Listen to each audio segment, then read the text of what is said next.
Hello, Julie Stern. This video is designed to speak a little bit more specifically to elementary or primary level teachers about the course overview and just overall unit planning. So I'm going to share my screen and just speak a little bit about what this could look like for teachers who teach multiple subjects or teachers who teach the elementary grades. So my question that I often ask myself, and I'm posing for you all here, is how do structure and concepts impact transfer of learning? So transfer is simply applying our learning from one situation to another. And what's the role of structure and concepts in students' ability to apply their learning from one situation to another? And the analogy we like to use is well, we use a lot of analogies, but one of them is constellations in the sky. If we teach every discrete skill, every fact, every detail as sort of individual points of light in the sky, and then we move on to the next thing, students rarely get the opportunity to sort of take a step back and grasp the whole, grasp the structure of how the world is organized. And then they miss out, instead of these points of light in the sky, which is still very beautiful, but they don't see sort of Orion, as this example is showing us here. And so we really want to help them to grasp the structure of the academic subjects and just overall how the world works, how the world is organized. So when we look at learning outcomes, this is just an example for language arts. It's the Common Core Language Arts standards.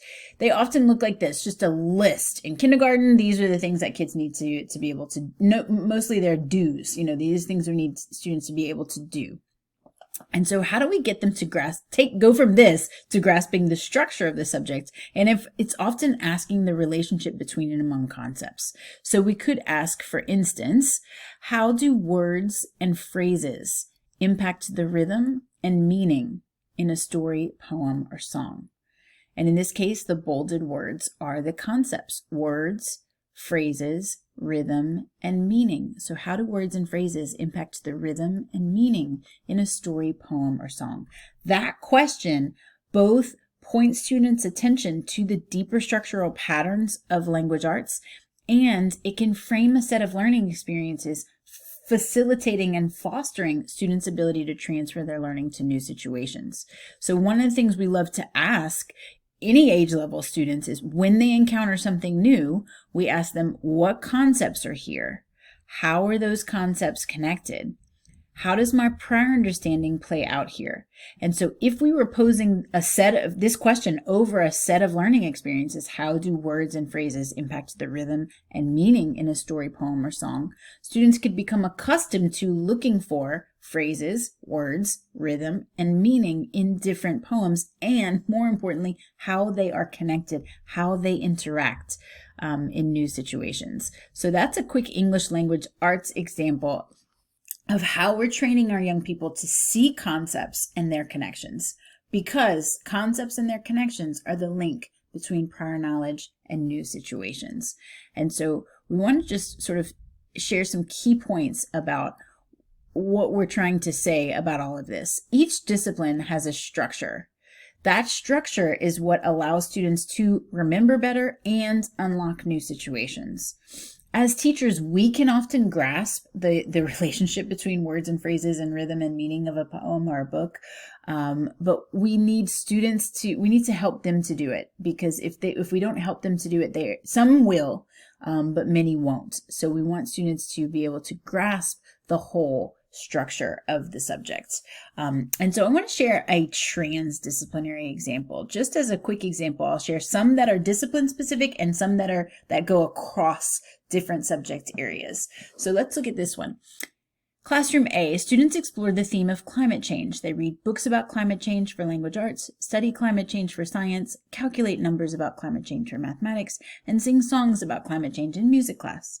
At the end of the unit, they present a solution to address climate change to their peers. Versus Classroom B. So students explore the concepts of interdependence and equilibrium as they study climate change in science and social studies. They consider the role of interdependence and equilibrium in equations and expressions in mathematics, and as they study the relationships between word choice, punctuation, grammar, and mood in language arts. They realize that interdependence and equilibrium play an important role in music, arts, and PE as well. So what are you noticing the difference between these two classrooms? You can pause it if you like and have a conversation or think for yourself. But the idea is in classroom B, they're focused on concepts. In classroom A, they're more focused on the theme of climate change. And so themes are often what teachers will use to sort of organize all the different subject areas in elementary school. Themes often remain at the surface level. They usually frame a variety of activities related to a single topic. Versus concepts, they uncover structural patterns of how the world works. They usually frame a set of intellectual learning experiences that foster deeper understanding. So that's just a quick comparison of moving from themes to a more conceptual approach to organized curriculum content. And so here's the definitions of surface, deep, and transfer according to Hattie, Fisher, and Fry, and also me, because I co-authored this 2020 book with the authors.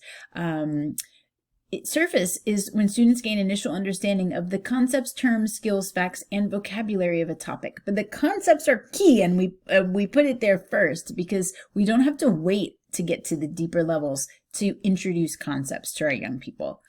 Deep is when students begin to make connections between concepts and generalize about broader principles based on their classroom experiences. So that's why asking those conceptual relationship questions are so important to our young people. That's when we're getting to deeper levels of learning.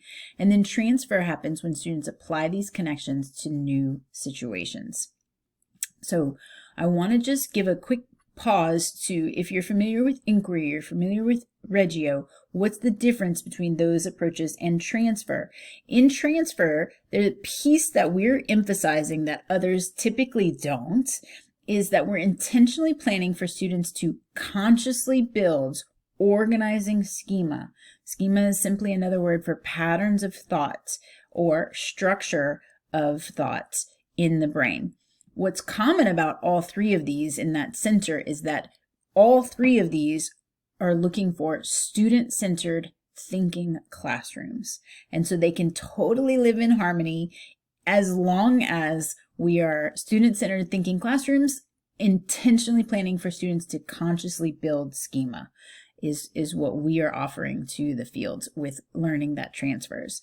So when we think about the acquire, connect, transfer phases that we're always speaking about that are in our latest publication, we're thinking about how do we help students build those conceptual connections, because those conceptual connections are what facilitate transfer to new situations. It's sort of like building these neurological pathways in the brain. This is an oversimplification. Sometimes I don't want you to take these literally, but I share this with young people to say, look, each time we're connecting these little sticky notes and all of those things, what we're doing is building this organizational structure in the brain. And so here's a quick example for mathematics. So I want to kind of bounce in and out between, because some schools organize by subject areas and some schools organize sort of transdisciplinary. And so I'm showing different examples for both of those. Here's one for mathematics. And for me, for my own kids, I would want both. I would want my children to see transdisciplinary ways of organizing the world. And then of course I want them to go deep within the subject of mathematics. And so for instance, this is third grade. The relationship, how are multiplication and division related? That was the question the teacher asked, and gave all of these different little smaller concepts like product, equal groups, array, to students to arrange them in some sort of structure on their page, and they glued them down. First, we have to acquire understanding of what is an array. What is repeated addition? So often that can look very similar to how teachers already teach. It's this step where we ask, how are all these words we're using in class? How are all these different pieces? That's often missing. And this is the step that's building that organizational structure in students' brains. So I wanted to share this quick mathematics example because this is where students are doing deeper learning. And it's a formative assessment that's allowing us to see how well the students are grasping the structure of mathematics, grasping their conceptual understanding. So how we typically think about a unit is, for every grade level, is what are my concepts?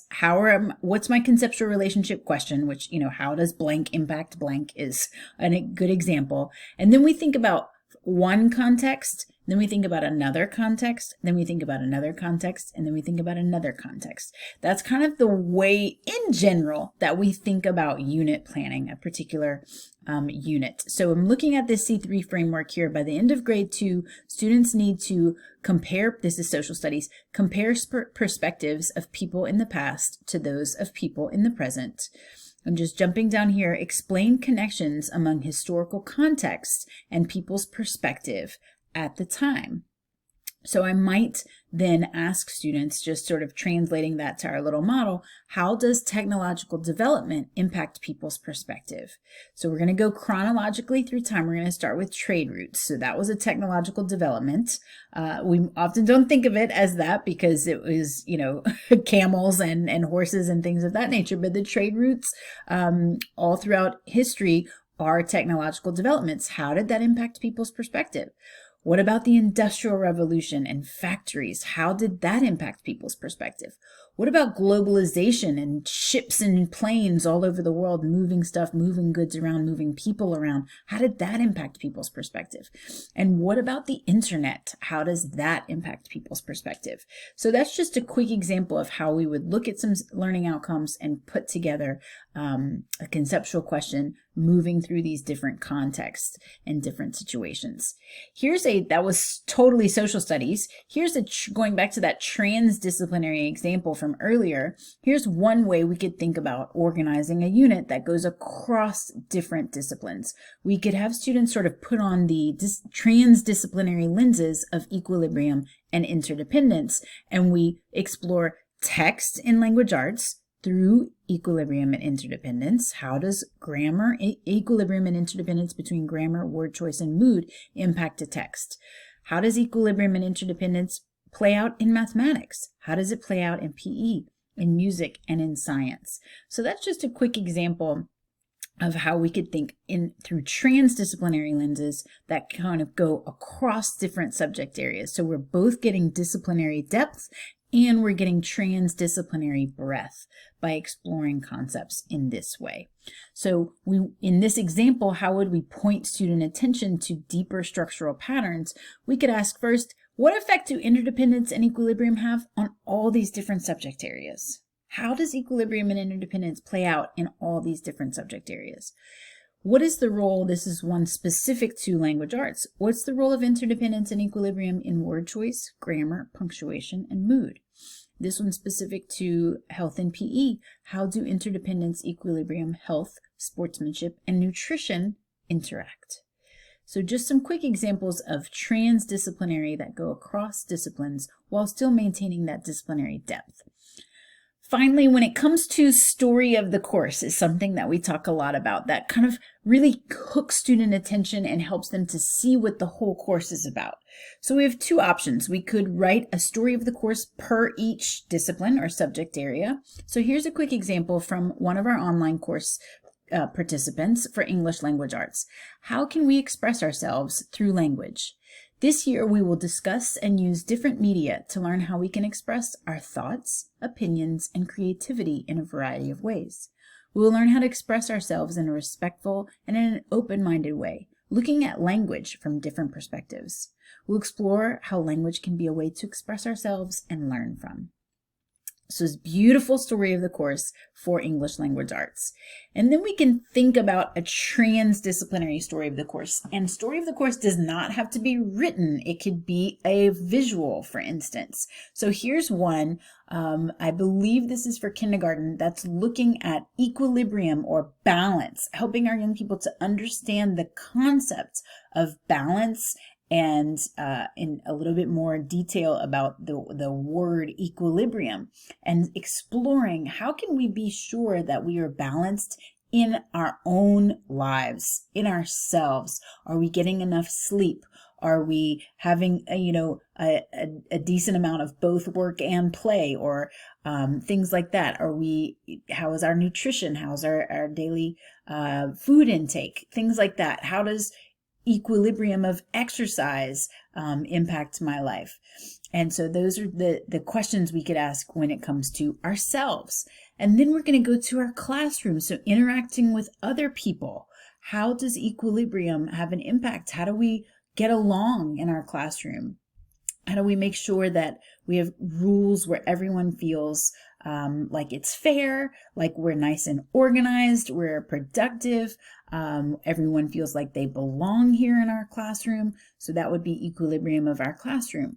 Then we could go out into our community, maybe our larger school community, or maybe even our neighborhood of our school. And then finally, our planet, exploring the concept of equilibrium really into science there about habitats and ecosystems, and looking at how equilibrium is an important idea in different habitats and ecosystems. So that's an example of a transdisciplinary story of the course that's helping young people to see how we're exploring this idea in all these different aspects. So quick examples. I hope this was useful for you. Once you've got all of that organized, then you can take your young people through the acquire, connect, and transfer phases of the ACT model, or the learning transfer mental model.